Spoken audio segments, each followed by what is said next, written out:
Winter in the Middle Ages wasn't something people looked forward to, especially not soldiers. There were no heated tents, no insulated boots, no warm barracks waiting at the end of the day. When armies moved through snow-covered landscapes or camped during a siege, they had to face the cold with what little they had: rough wool, open fires, and a lot of stubbornness. Most of the time, just staying warm was a battle on its own. Hunger, wet clothes, frozen ground, none of it cared if you were a knight or a simple footman.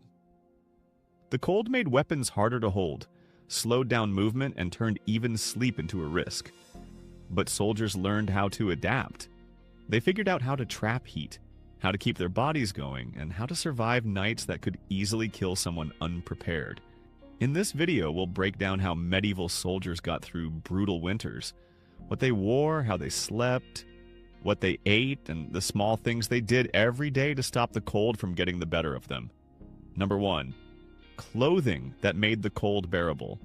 When winter tightened its grip and the snow blanketed the landscape, medieval soldiers had no choice but to depend on the one thing they could control: what they wore. Unlike modern soldiers with thermal gear and high-tech fabrics, these men relied entirely on materials that came straight from nature.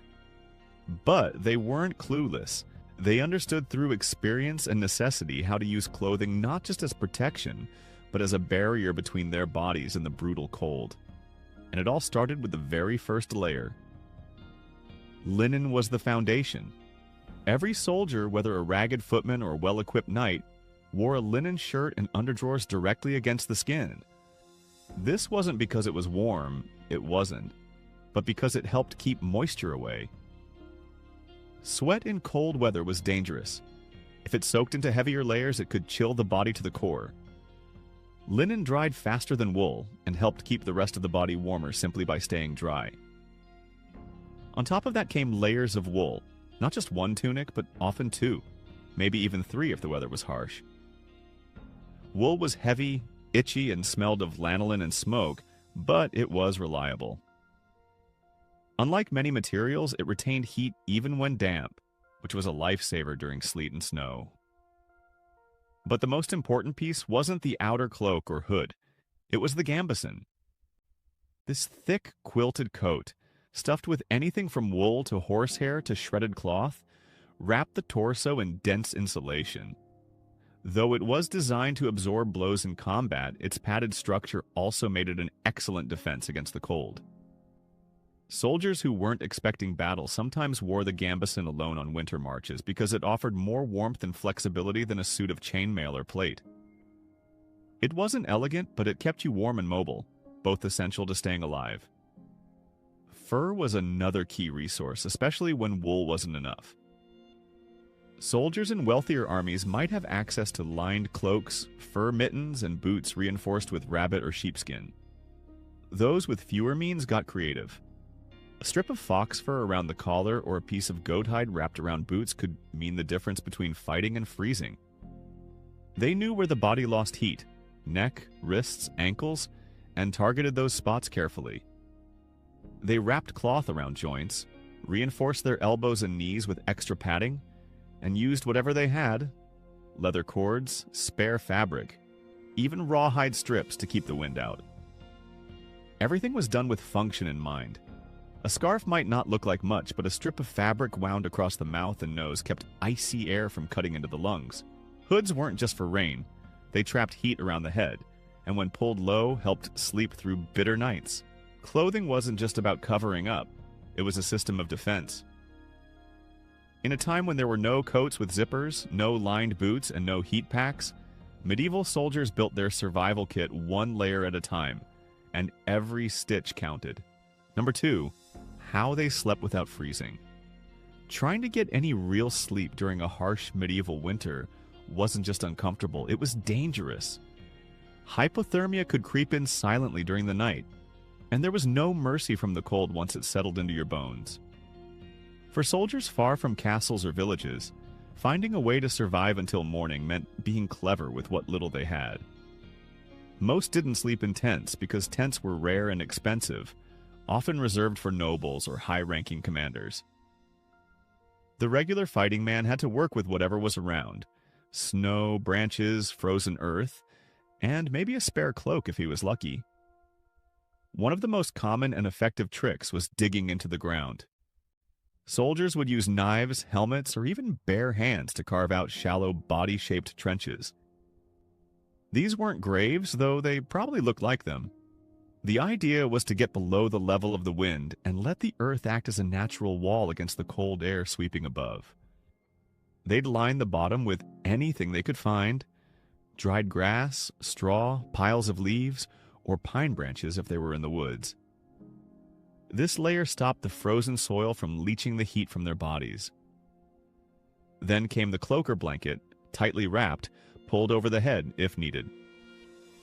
Some covered themselves with another layer, more branches, extra clothing, or even their own shields flipped sideways to create a partial cover against falling snow or biting wind. When sleeping completely exposed was the only option, soldiers turned to their equipment. A wide shield became both a ground barrier and a backrest. They wrapped themselves in cloaks, sometimes even doubling up with a comrade to share what little warmth they could generate. Back to back or lying curled up together wasn't about comfort, it was practical. Body heat was a survival resource, and no one wasted it if they wanted to wake up able to move their fingers. In some cases, fires were allowed, though they had to be used carefully. A bright flame could give away a position to an enemy, so in hostile territory, open fires were risky.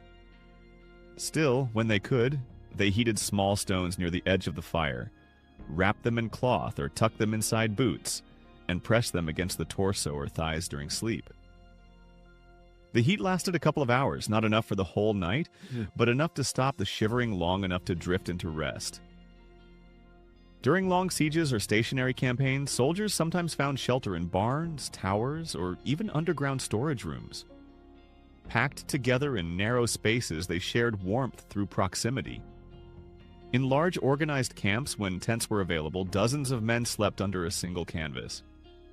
The outer layer might be canvas, but inside it was all about improvisation. Animal hides draped to block cold air, spare clothes hung from the top to trap heat, and shared blankets stretched across bodies like patchwork insulation. The closer you were to the central fire pit, the warmer it was, but no one stayed there all night. They rotated in shifts, knowing that staying too close to the fire meant another man froze on the edge. These weren't accidental habits. They were learned, practiced, passed from older veterans to young recruits. Every soldier who had survived a winter campaign understood that sleep wasn't about comfort. It was about staying alive until the next morning, and in that cold, even small details, like where you put your boots or how tightly you tied your cloak, could make all the difference. Number 3, fueling the body in cold conditions. Marching through snow or standing guard in biting wind wasn't just a test of strength. It was a constant battle to keep the body running. In winter, just staying warm could burn through energy faster than swinging a sword, and medieval soldiers, even if they didn't have a word like calories, understood what their bodies needed. Food wasn't just a routine, it was survival. And in cold weather, they learned quickly that eating the right kind of food at the right time could mean the difference between waking up ready to fight or not waking up at all. Meals in winter were built around one thing: endurance. Soldiers didn't sit down for neat courses or wait for fancy cooking. They needed hot, heavy food that could be made in one pot and shared among many. That's where the stew pot came in. Large iron kettles sat over open fires, sometimes for hours, simmering with whatever they had. Dried beans, barley, scraps of salted meat, bits of root vegetables that hadn't rotted, even stale bread to thicken the mix. This wasn't about taste. It was about putting something warm, solid, and dense into the stomach that would fuel a body through hours of cold and exertion. Fat was the most valued ingredient, not because it tasted good, but because it burned slowly and gave warmth from the inside. Soldiers prized chunks of pork belly, globs of animal lard, hard slabs of tallow, or the occasional knob of butter saved from earlier rations. If a pig had been slaughtered weeks before, the fattiest bits were salted and saved specifically for cold days. Meat on its own was useful, but it didn't provide the long-lasting warmth and stamina that fat did. Even bones were valuable. They boiled them until they cracked open and the marrow oozed out into the broth, thickening it into something closer to fuel than food. Hot drinks helped too. Not because they were special, but because anything warm gave the illusion of comfort and helped raise body temperature from within. Broth, warm ale, or watered-down wine all served that purpose. On particularly cold nights, soldiers soaked bits of cloth in hot water and pressed them against their necks or chests to chase away the chill before sleep. But there were days when rations ran low, or supply lines failed, or the army moved too fast for proper camp cooking. That's when they improvised. Small animals were hunted, birds shot down with arrows or stones, rabbits snared if traps were on hand. They cooked what they caught whole, often singed over a flame without even gutting, because there wasn't time or warmth to spare. The meat was shared quickly, often torn apart by hand and passed around.